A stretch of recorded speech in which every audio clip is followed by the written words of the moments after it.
What's up everybody, and welcome to my channel. My name's Rowan, and I'm the Precocious Ghost. I'm just a little goth on the internet, talking about ghost stories, paranormal mysteries, and murder. So if you're interested, please like, comment, subscribe, and hit the little bell. Hello guys! So, we're gonna do a quick get ready with me. We're gonna tell the story of Elisa Lam, which is a really sad, depressing story. She was a 21-year-old Canadian student, and her body was found at the Cecil Hotel in their water tank. So people started noticing that, oh, there's my sponge, that the water tasted really weird, and it was turning black. And there's actually videos online if you want to see them of like testimonies from people who actually, you know, drink the water. I'm also linking the products that I'm using today down below as well. Elisa Lam was staying at the Cecil Hotel. She was a very normal girl. She was a student. She was in Canada. She was caught in hotel surveillance, acting really weird. She was like in the elevator, and she was like in the corner, and she was like doing this and doing that, and just in the corner, like, it looked like somebody was after her, or she was having like a psychotic breakdown. It was really strange. You have to watch the video to understand like what I'm talking about, I guess, because it was like super weird. But anyway, they ruled her death as an accidental drowning. How you get into a big water tank thing on top of a hotel by yourself when you can't even lift the tank, I don't know how accidental that is, but this is why it's my first paranormal story, because I think there's something going on there. I don't know if she was murdered.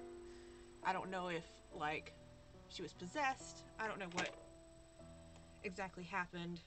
There's lots of conspiracies about evil spirits, things like that as well, about Elisa Lam, which is really sad. Anyway, so on January 26, 2013, she arrived in LA. She's from Canada, as I said. She had just come by Amtrak from San Diego, and she was headed to Santa Cruz. She was on a solo trip around the West Coast, as far as I'm aware.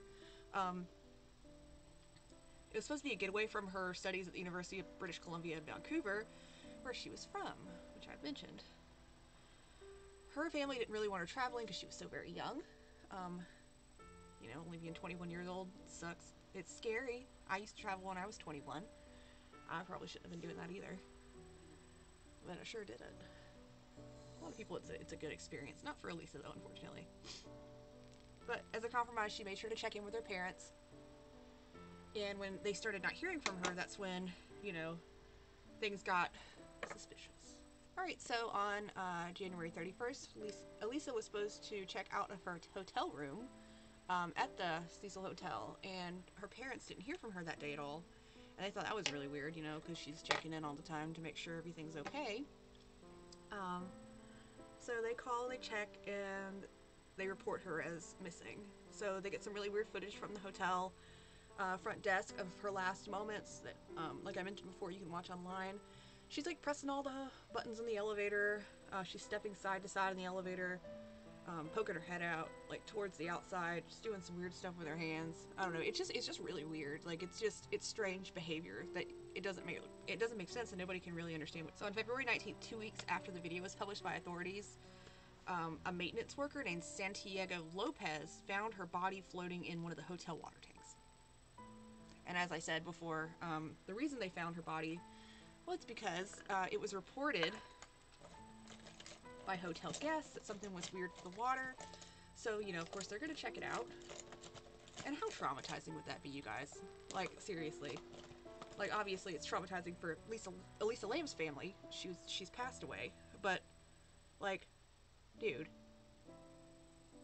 you're, like, drinking black water at the hotel, and the hotel water tastes weird? And then you find out it's a dead person in there?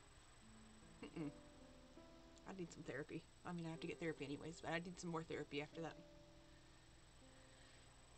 You know what happens when you get older? You get marks from the bed on your face when you take a nap, and that's still not gone away, and it's been like an hour, so, you know, that's fine. Anyway. So her clothes were found next to her. She was naked in the tank. Some people said it looks like that she like took her clothes off and then got in there. But if you know that this water tank thing is like super duper heavy, I don't think she just like jumped in there herself and was like, let's go for a swim in the water tank. It just doesn't seem, I don't know, plausible. Just with how much strength it takes to lift that. Maybe she was like super strong. I just doubt it. Anyway, one person saw her before she died. Her name was Katie, orphan. At this weird store called the Last Bookstore. Odd. She says she remembered seeing a college student buying books right before her death. Nothing out of the ordinary. You know, she seemed like she was pretty studious.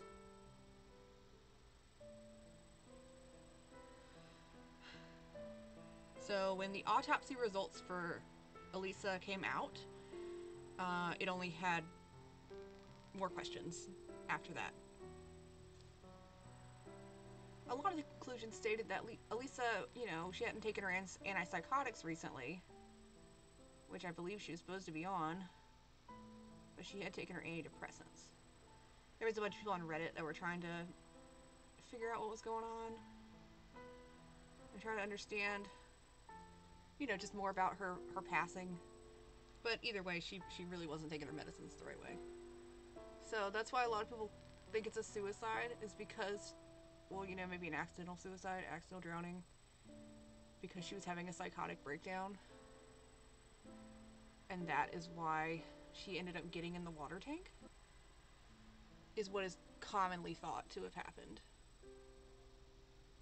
Now, whether that's true, nobody actually knows if that's what happened.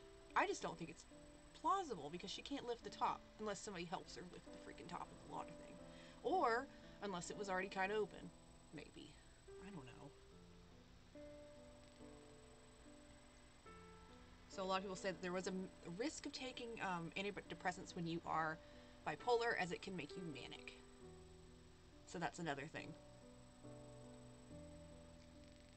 So according to the autopsy, there was no foul play. Everybody just suspected mental illness, unfortunately.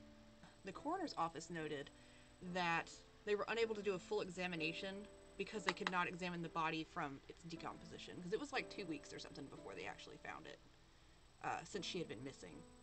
That's why they were getting the weird water stuff, the water taste and the color and all that stuff. That just sucks, man. That sucks for everybody. That's like my worst nightmare. You drink a dead person. Go home now. You drank a dead person. No. Oh my god. That's so bad, dude. That's so disturbing. Why? Ugh. So David and Yenna Lamb filed a wrongful death suit against the Cecil Hotel, which I get it. Ugh. I mean, I get it. I understand that.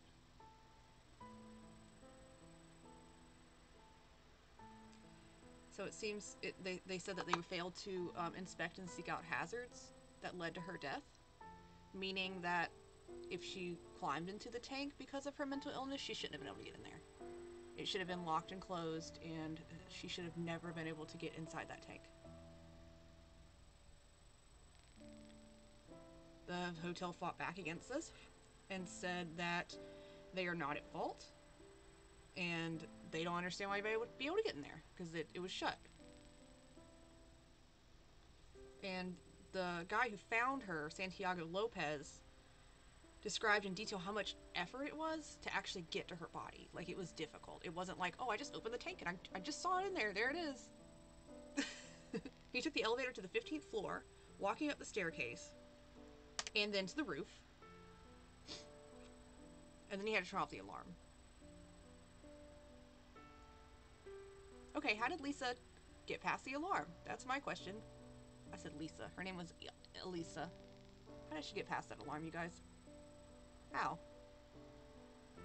How did she not set that alarm off? That's what I would like to know.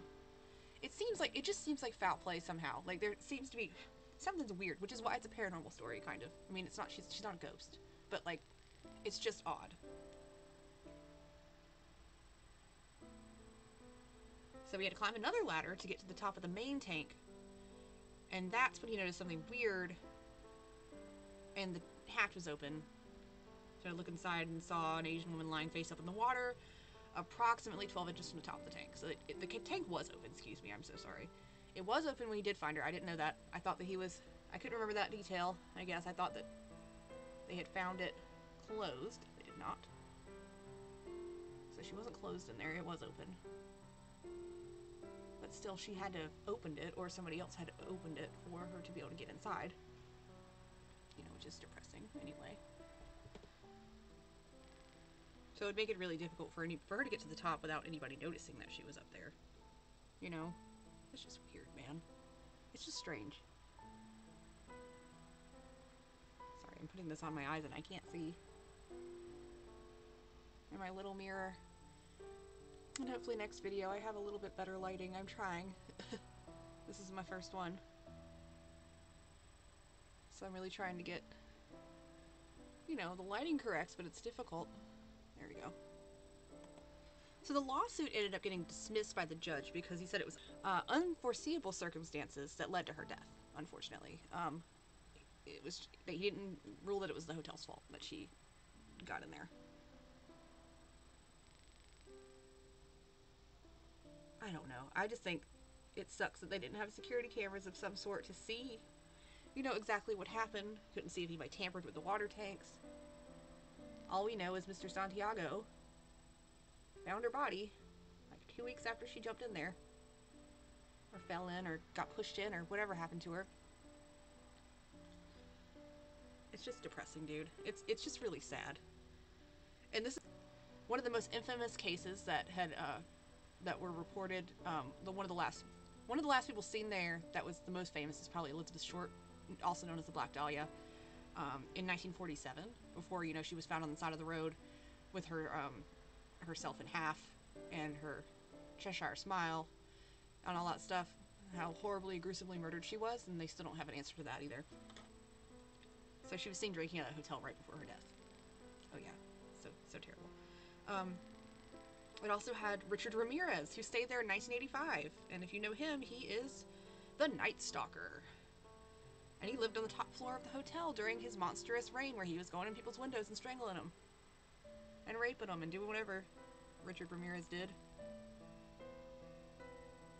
All of his horrible things. The Vienna Strangler also resided there. Jack Unterweger, I say that correctly. So it has a pretty macabre history for a hotel. I'm going to finish my eyes in just a second. I'm going to go ahead and do my lips right now.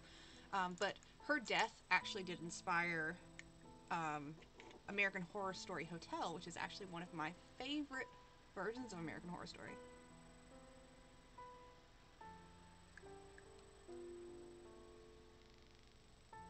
I'm putting this lipstick on to put on a mask. Just a little bit. It's great.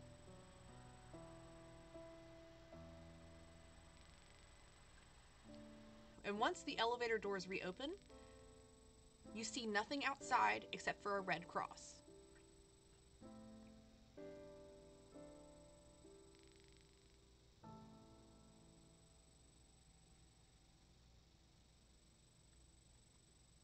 And if anything seems off, you're not supposed to leave the elevator.